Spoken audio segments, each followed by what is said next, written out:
नमस्कार, जय हिंद साथियों। कैसे हो आप सभी। स्वागत करता हूं आप सभी का लक्ष्य एजुकेशन पोर्टल के यूट्यूब चैनल में। तो साथियों, जैसा कि आप सभी को पता है, कल 7 मार्च को आपका आज़ादी के बाद का स्वर्णिम भारत का जो पेपर होने वाला है कक्षा 11वीं का। आज के इस वीडियो सेशन में हम इस पेपर के मोस्ट इम्पोर्टेंट क्वेश्चंस देखेंगे, जो कि 2026 एग्ज़ाम के लिए बहुत ही ज़्यादा महत्वपूर्ण क्वेश्चन होने वाले हैं। तो साथियों, हमें इन क्वेश्चनों को अच्छे प्रकार से तैयार है वो कर लेना है।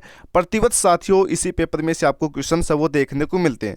साथियों, इस पेपर में ज़्यादा हार्ड क्वेश्चन नहीं देखने को मिलते हैं, ईजी ही आपका ये पेपर होने वाला है। और जैसा कि आप सभी को पता भी होगा कि हमें स्कूल में भी नहीं पढ़ाया जाता है, ठीक है। तो साथियों, इसीलिए इस पेपर को हमें अच्छे से तैयार कर लेना है और एग्ज़ाम में इसी में से आपको क्वेश्चंस देखने को मिलेंगे। मैं ऐसा नहीं कहता कि आपको हूबहू यही पेपर देखने को मिलेगा, बल्कि आपको कुछ क्वेश्चंस है वो देखने को ज़रूर मिल सकते हैं। तो चलिए साथियों, स्टार्ट करते हैं। जैसा कि आप सभी देख सकते हो, आज़ादी के बाद का स्वर्णिम Bharat, golden India after independence का ये पेपर होने जा रहा है। तो देखिए, यहाँ पर सबसे पहले आपको अपना रोल नंबर लिखना होता है, यहाँ पर शब्दों में लिखना होता है। पेपर में साथियों 45 क्वेश्चन रहने वाले हैं, 4 पेज आपको यहाँ पर देखने को मिलेंगे। 3.25 घंटे का ये पेपर होने वाला है और 100 मार्क्स का ये पेपर होने जा रहा है। और देखो, जैसा कि आप सभी को बताऊं, अगर आप सभी साथी इस पेपर को अच्छे प्रकार से अटेंड है वो कर लेते हो, तो देखो 100% 50 या 60 मार्क्स के क्वेश्चन है वो इसी में से आपको देखने को मिल जाएंगे।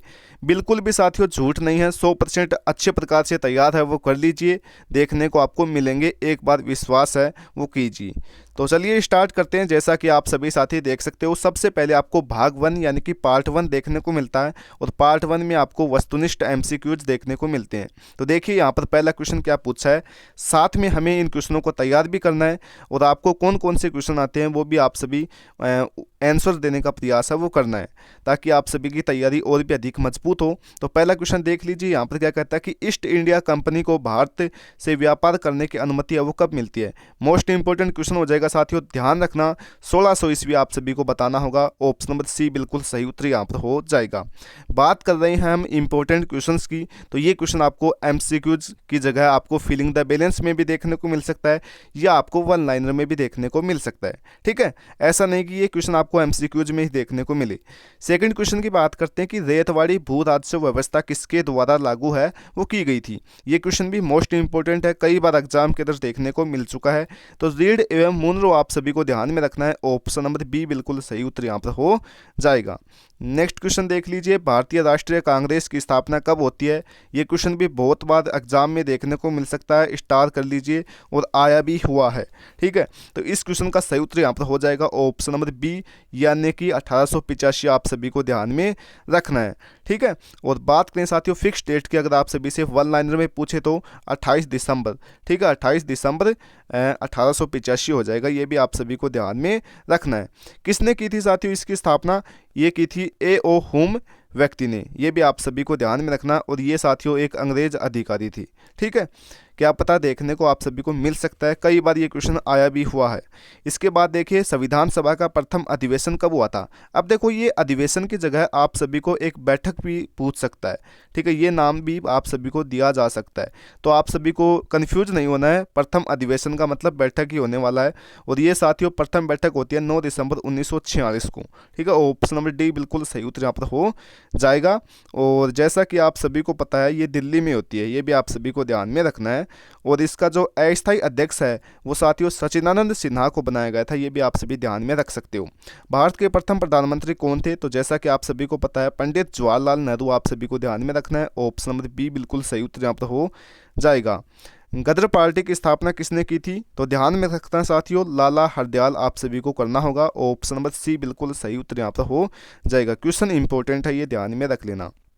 पंचायती राज व्यवस्था की शुरुआत किस राज्य से हुई थी। ये क्वेश्चन भी वेरी वेरी मोस्ट इंपॉर्टेंट है, कई बार एग्जाम्स के अंदर देखने को भी मिल चुका है। तो ध्यान रखना साथियों, राजस्थान आप सभी को करना है। ऑप्शन नंबर डी बिल्कुल सही उत्तर यहाँ पर हो जाएगा। कब होती है, ये क्वेश्चन भी तो देखने को मिल सकता है इसके स्थान पर। तो ये आप सभी को ध्यान में रखना है, जो गांधी जयंती हमें बनाई जाती है ना 2 अक्टूबर को, 2 अक्टूबर 1959 को, ठीक है, ये आप सभी को ध्यान में रखना। और राजस्थान के किस जिले से होती है, नागौर से। नागौर ये भी आप सभी को ध्यान में रखना। कौन कौन नागौर है एक बार आप सभी कमेंट करके बता सकते हो। इसके बाद देखिए प्लासी का युद्ध किस वर्ष में हुआ था। तो प्लासी का युद्ध कब होता है साथियों, question very very most important हो जाएगा। तो यहाँ पर आप सभी को ध्यान में रखना 1757 आप सभी को करना है। ऑप्शन नंबर डी बिल्कुल सही उत्तर यहाँ पर हो जाएगा। नीति आयोग की स्थापना कब होती है। तो नीति आयोग की स्थापना होती है 2015 को। ऑप्शन नंबर बी बिल्कुल सही उत्तर यहाँ पर हो जाएगा। नीति आयोग को पहले किस नाम से जाना जाता था, योजना आयोग के नाम से, योजना आयोग के नाम से जाना जाता था। ये आप सभी को ध्यान में रखना। बाद में क्या आए, भारत के प्रधानमंत्री श्री नरेंद्र मोदी जी आए और उन्होंने योजना आयोग का नाम बदलकर नीति आयोग है वो कर दिया था। पहले इसी को योजना आयोग बोलते थे, जिसकी स्थापना 1950 को की गई थी। ये भी आप सभी ध्यान में रख सकते हो, ठीक है। और question very very most important है, ये आपसे पूछा जाएगा कि नीति आयोग के अध्यक्ष कौन होता है। तो प्रधानमंत्री होता है, ये भी आप सभी ध्यान में रख सकते हो। इसके बाद देखिए मार्ले मिंटो सुधार किस वर्ष है वो पारित होता है। ये क्वेश्चन भी कहीं ना कहीं मोस्ट इंपॉर्टेंट होने वाला है। तो बिल्कुल ये आप सभी को ध्यान में रखना है 1909 में। ऑप्शन नंबर ए बिल्कुल सही उत्तर यहाँ पर हो जाएगा। अब देखो 10 MCQs क्वेश्चन यानी कि मल्टीपल चॉइस क्वेश्चन है वो आपको पूछे जाएंगे। इसके बाद आपका पार्ट 2 है वो देखने को मिलेगा, यानी कि भाग 2। और इसमें आपको फिलिंग द बैलेंस के क्वेश्चन देखने को मिलेंगे। 8 क्वेश्चन आपको देखने को मिलेंगे। तो पहला क्वेश्चन साथियों वेरी वेरी मोस्ट इंपॉर्टेंट है और इजी ही क्वेश्चन देखने को मिला है, ठीक है। तो देखो जैसा कि मैंने पहले आप सभी को अच्छे प्रकार से बताया था कि ये क्वेश्चन आपको MCQs फिलिंग द बैलेंस या वन लाइनर में कोई सा भी क्वेश्चन आ सकता है। ये क्वेश्चन नहीं आ सकते क्या इसके स्थान पर, जैसे कि मार्ले मिंटो सुधार किस वर्ष से खालिस्तान पारित हुआ। तो यहाँ पर आपको लिखना होगा 1909। तो इस प्रकार से ये क्वेश्चन आपको गांधी सागर बांध किस राज्य में स्थित है। तो यहाँ पर उत्तर राज्य का नाम दे देगा और वहाँ पर आप सभी से पूछा जाएगा। तो हमें अच्छे प्रकार से क्वेश्चनों को समझना है और अच्छे प्रकार से तैयार करना है, ना कि रटना है, ठीक है, इस प्रकार से। तो देखिए गांधी सागर बांध है वो किस राज्य में स्थित है। तो किस राज्य में स्थित हो जाएगा साथियों, मध्य प्रदेश में, MP में, ठीक है। ये आप सभी ध्यान में रख सकते हो, वेरी वेरी मोस्ट इंपॉर्टेंट है। और कहाँ पर है, ये है साथियों चंबल नदी के ऊपर, चंबल नदी के ऊपर। ये भी आप सभी ध्यान में रख सकते हो। इसके बाद देखिए प्रारूप समिति के अध्यक्ष अच्छे प्रकार से आप सभी को पता होगा डॉक्टर भीमराव अंबेडकर, आप सभी को ध्यान में रखना है। डिस्कवरी ऑफ इंडिया खालिस्तान ने लिखी, तो किसने लिखी थी, इसके लेखक कौन हो जाएगा, राइटर। तो ये हो जाएगा साथियों JLN यानी कि जवाहरलाल नेहरू जी, ठीक है। ये आप सभी ध्यान में रख सकते हो। इसके बाद देखिए भारत का प्रथम परमाणु रिएक्टर खालिस्तान ईस्वी में स्थापित किया गया था। तो कब किया गया था, 1956 आप सभी को ध्यान में रखना है, ठीक है। और भारत का प्रथम परमाणु परीक्षण कब किया गया था, तो 1974 में किया गया था। ये आप सभी ध्यान में रख सकते हो, मई 1974, 18 मई 1974 में, ठीक है। परमाणु ऊर्जा आयोग का प्रथम अध्यक्ष है वो कौन थे। तो परमाणु ऊर्जा आयोग के प्रथम अध्यक्ष कौन थे, डॉक्टर होमी जाकिर भाभा थे। ये आप सभी ध्यान में रख सकते हो। इंडियन एसोसिएशन की स्थापना खालिस्तान ने की थी। तो किसने की थी साथियों, ये की थी सुरेंद्र नाथ बनर्जी ने, सुरेंद्र नाथ बनर्जी ने, ठीक है। ये आप सभी ध्यान में रख सकते हो, ठीक है, क्वेश्चन इंपॉर्टेंट है। इसके बाद देखिए केंद्रीय चमड़ा अनुसंधान संस्थान खालिस्तान में स्थित है। तो कहाँ पर स्थित है साथियों, चेन्नई में, चेन्नई में स्थित है। इसके बाद देखिए असहयोग आंदोलन खालिस्तान ईस्वी को शुरू हुआ था। तो कब शुरू हुआ था, तो ये शुरू होता साथियों 1 अगस्त 1920, सॉरी 1 अगस्त 1920 को। ये आप सभी ध्यान में रख सकते हो। इसके बाद देखिए पार्ट 3 यानी कि भाग 3, और जिसमें आपको वन लाइनर क्वेश्चन देखने को मिलेंगे। टोटल 22 क्वेश्चन देखने को मिलेंगे, ठीक है, सॉरी 11 क्वेश्चन, 2 मार्क्स का आपका क्वेश्चन है वो देखने को मिलेगा। और जैसा कि मैंने आपको पहले बताया था क्वेश्चन आपको यहीं से देखने को मिलेंगे, ठीक है। ऐसा ही आपको पेपर ईजी पेपर देखने को मिलेगा। तो पहला क्वेश्चन देखिए साथियों, यहाँ पर क्या पूछा जा रहा है, ये आप सभी से पूछ रहा है कि poverty and un British rule in India नामक पुस्तक है वो किस ने लिखी थी, यानी कि इसके राइटर कौन है। तो ये आप सभी ध्यान में रखना साथियों, मोस्ट इंपॉर्टेंट हो जाएगा। ये दादा भाई नौरोजी ने, दादा भाई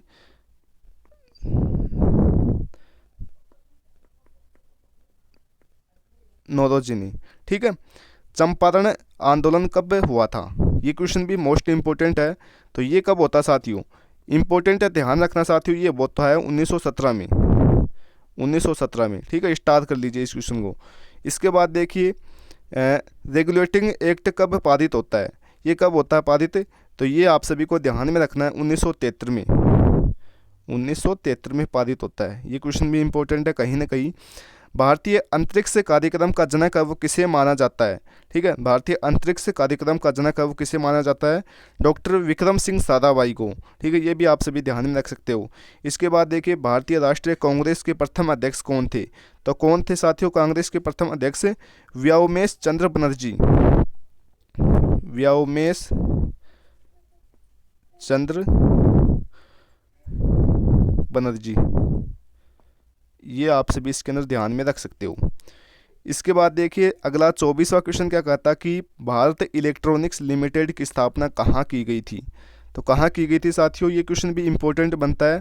तो ये बेंगलुरु में की गई थी, बेंगलुरु में की गई थी। ठीक है, इसके बाद देखिए विश्वविद्यालय अनुदान आयोग की स्थापना कब की गई थी? ठीक है, तो ये कब की गई थी? ये की गई थी 1953 में, 1953 ईस्वी में। ठीक है, ये आप सभी ध्यान में रख सकते हो। इसके बाद देखिए किस अधिनियम के तहत ब्रिटिश भारत में ईस्ट इंडिया कंपनी का शासन है वो समाप्त हुआ था? ये क्वेश्चन भी इंपॉर्टेंट है, ध्यान रखना साथियों। 1958 के अधिनियम। ठीक है, 1958 के अधिनियम के तहत। ठीक है, ये आप सभी ध्यान में रख सकते हो। इसके बाद देखिए साथियों अगले क्वेश्चन की बात करते हैं कि प्लान्ड इकोनॉमी फॉर इंडिया पुस्तक किसके द्वारा लिखी गई है? ठीक है, तो ये लिखी गई है साथियों एम विश्वेश्वरैया, एम विश्वेश्वरैया, ये आप सभी ध्यान में रख सकते हो। इसके बाद देखिए भारत में पहले आईआईटी की स्थापना कहाँ हुई थी? ठीक है, तो ये होती है साथियों यहाँ पर खड़गपुर में, खड़गपुर में। कब होती है ये भी ध्यान में रखना, 1951 में। ठीक है, पंचायती राज व्यवस्था की सिफारिशें किसने की थी? तो ये साथियों बलवंत राय मेहता समिति ने की थी। ठीक है, तो ये ध्यान में रखना, क्वेश्चन सभी इंपॉर्टेंट है। इसके बाद देखिए पार्ट 4 जो कि आप सभी देख सकते हो 3 मार्क्स के क्वेश्चन, यानी कि बड़े वाले क्वेश्चन यहाँ से अपने स्टार्ट होते हैं। तो देखिए क्या कहता है कि भारत सरकार अधिनियम 1919 की मुख्य विशेषताएं आप सभी को बतानी है। कौन कौन सी विशेषताएं ये आप सभी को इसके अंदर बतानी है। ठीक है, तो आप सभी क्या बता सकते हो कि द्वितीय शासन इसमें शुरुआत होती है और द्विसदनीय विधायिका का गठन इसमें हुआ था। ठीक है, ये छोटी छोटी बातें आप सभी इसके अंदर बता सकते हो। नेहरू के लोकतांत्रिक समाजवाद को आपको स्पष्ट करना है, यानी कि जो नेहरू के लोकतांत्रिक समाजवाद था वो क्या था, ये आप सभी को बताना है। ठीक है, इसके बाद देखिए भारत में परमाणु ऊर्जा कार्यक्रम का उद्देश्य लिखना है, यानी कि सबसे पहले तो आप सभी बता सकते हो जो कार्यक्रम था परमाणु ऊर्जा आयोग के बारे में आप सभी को लिखना है। ठीक है, लिख सकते हो, बहुत ही इजी क्वेश्चन है ये। बॉम्बे प्लान से आप सभी क्या समझते हो? तो बॉम्बे प्लान क्या था? 1944 में उद्योगपतियों का एक नेता का एक एकजुट हुआ था। ठीक है, नेता एकजुट हुए थे मुंबई के अंदर, ये आप सभी ध्यान में रख सकते हो। और उन्होंने भारत के नियोजित प्लान के बारे में चर्चा की थी, ये आप सभी यहाँ पर लिख सकते हो। योजना आयोग का गठन है वो किस उद्देश्य की पूर्ति के लिए किया गया था? योजना बनाने के लिए किया गया था। ठीक है, भारत के अंदर। इसके बाद देखिए साइमन कमीशन का भारत ने विरोध है वो क्यों किया था? ये आप सभी को बताना है। ठीक है, और इसको ना श्वेत आयोग कहकर बहिष्कार किया गया था, साइमन कमीशन को। पंथ निरपेक्षता का आपको अर्थ बताना है, यानी कि क्या होती है पंथ निरपेक्षता। ठीक है, यानी कि राज्य का अपना कोई धर्म नहीं होगा। ठीक है, और सभी धर्मों को समानता दी जाएगी, उसी को क्या बोलते हैं? पंथ निरपेक्षता बोलते हैं। ये आप सभी ध्यान में रख सकते हो। द्वितीय पंचवर्षीय योजना के 3 उद्देश्यों को आप सभी को बताना है। ठीक है, द्वितीय पंचवर्षीय योजना प्रथम की बात करें तो 1951 से 56 के बीच में चलती है। द्वितीय 1956 से लेकर के 61 के बीच में चलती है। ठीक है, और इसके अंदर ना उद्योगों के ऊपर बल दिया गया था। ठीक है, इसके साथियों योजनाकार की बात करें तो पीसी महालनोबिस हो जाएगा। और प्रथम में साथियों कृषि के ऊपर बल दिया गया था। ठीक है, तो ये बातें आप सभी ध्यान में रख सकते हो। इसके बारे में विश्व अनुसंधान आयोग है, उसके कार्य क्या है? पंचशील सिद्धांत किसने दिया था? कि नहीं, 2 सिद्धांतों के आपको नाम लिखने हैं। ठीक है, तो किसने दिया था? जवाहरलाल नेहरू ने दिया था। और इसके साथियों सिद्धांत आपको सभी को बताने हैं कि एक दूसरे की अखंडता का सम्मान करना, यानी कि विश्व में और शांतिपूर्ण सहअस्तित्व बनाए रखना, ये बातें आप सभी यहाँ पर बता सकते हो। इसके बाद नेक्स्ट क्वेश्चन देख लीजिए अपना 4 मार्क्स का। स्वतंत्रता के समय देश में कौन कौन सी समस्याएं थी, यानी कि ये आपको बताना है। ठीक है, यानी कि समस्या बता सकते हो कि देश में एकता की अखंडता नहीं हो रही थी कायम। ठीक है, लोकतंत्र की स्थापना नहीं हो रही थी। ठीक है, सभी धर्मों में समान विकास नहीं हो रहा था देश का, तो ये समस्याएं थी। इसके बाद देखिए भारत में पंथ निरपेक्षता की स्थापना में नेहरू के योगदान का आपको विस्तार से वर्णन करना है, कर सकते हो। ठीक है, ये थोड़े बड़े क्वेश्चन है। भारत में सुनियोजित विकास में योजना आयोग ने महत्वपूर्ण भूमिका निभाई, इस कथन को आपको विस्तार पूर्वक स्पष्ट करना है। नेहरू के लोकतंत्र संबंधित विचारों का आपको विश्लेषण करना है। इसके बाद देखिए भारत में पंचवर्षीय योजनाओं की उपलब्धियों का आपको वर्णन करना है। ठीक है, कर सकते हो आप सभी अगर थोड़ा बहुत भी इनके बारे में पढ़ा हुआ है तो। प्रथम पंचवर्षीय योजना का वर्णन कीजिए, बहुत ही इजी क्वेश्चन है, कर लिया होगा, जैसा कि मैंने पहले बता भी दिया है कई चीज़ें इसके बारे में। असंलग्नता क्या है, असंलग्नता के मूल लक्षणों का आपको निम्न लिखना है। पंचशील सिद्धांत क्या है, इसके बारे में आप सभी को बताना है। ठीक है, 7 मार्क्स का क्वेश्चन होने वाला है। तो ये था अपना पेपर, देख सकते हो। और कैसा पेपर लगा, इजी है या हार्ड, आप सभी को कमेंट करके बताना है। और आशा ही नहीं, मुझे पूर्ण विश्वास है इस पेपर में से आपको क्वेश्चन है वो देखने को मिलेगा। और जैसा कि मैंने मोस्ट इंपॉर्टेंट क्वेश्चन आप सभी को बताने का प्रयास भी किया हूँ, जैसा कि आप सभी को बता देता हूँ। ये एक तो पंचशील सिद्धांत है, इसको तैयार कर लीजिए। योजना आयोग यानी कि जो पंचवर्षीय योजनाएं हैं इनको आप सभी तैयार कर लीजिए, देखने को आप सभी को मिल सकता है। इसके बाद देखिए स्वतंत्रता के समय देश में कौन कौन सी समस्याएं थी, इसको भी तैयार कर लीजिए। पंचशील सिद्धांत को तैयार कर लीजिए। ठीक है, जैसा कि पंचवर्षीय योजना में सभी पंचवर्षीय योजनाएं आ जाएंगी, जैसा कि अभी तक 17 पंचवर्षीय योजनाएं हुई हैं। ठीक है, ये ध्यान रखना। इसके बाद देखो बॉम्बे प्लान क्या है, ये आप सभी ध्यान में रख सकते हो। भारत में परमाणु ऊर्जा कार्यक्रम का उद्देश्य लिखिए, तो ये चीज़ें आप सभी ध्यान में रख सकते हो। इसके बारे में छोटे वाले क्वेश्चन तो आपको सभी तैयार करने हैं, क्योंकि कोई ना कोई क्वेश्चन तो आपको देखने को मिलेंगे ही मिलेंगे। ठीक है, और जैसा कि देख सकते हो आप सभी, और बाकी आपको पीडीएफ अपने टेलीग्राम के ऊपर मिल जाएगा, वहाँ से आप डाउनलोड है वो कर सकते हो। टेलीग्राम का लिंक इसके नीचे दिया गया है डिस्क्रिप्शन बॉक्स में, वहाँ से आप सभी लिंक पर क्लिक करके जा सकते हो और वहाँ से पीडीएफ को प्राप्त है वो कर सकते हो। धन्यवाद, मिलता हूँ साथियों अगली वीडियो में, तब तक के लिए जय हिंद जय भारत। और वीडियो पसंद आती है तो अपने दोस्तों में भी शेयर है वो कर सकते हो।